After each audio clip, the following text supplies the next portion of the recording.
আসসালামু আলাইকুম এভরিওয়ান। আসলে আজকের যেই বিষয়টা আমি বলার জন্য লাইভে এসেছি, আমার কাছে মনে হয়েছে যে এই বিষয় নিয়ে আমাদের সবার কথা বলা উচিত।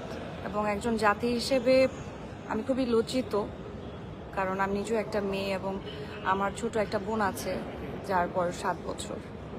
এবং রামিসার যে বিষয়টা আমাদের চোখের সামনে ঘটে গেল, আমার মনে হয় না যে এটার বিচার একজনকে দেখে আসলে এটা শান্তি মিলতে পারে।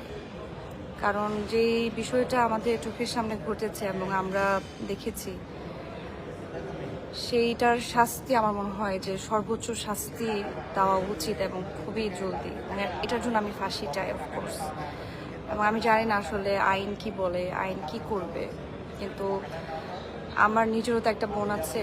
আমার বোনও স্কুলে যায়। আমার বোনটাও যখন ইউনিফর্ম পরে বাসা থেকে আমার মাকে বিদায় দেয়, আমাকে বিদায় দেয়, আমরা অপেক্ষা করে থাকি যে আমার বোনটা কখন বাসায় ফিরবে।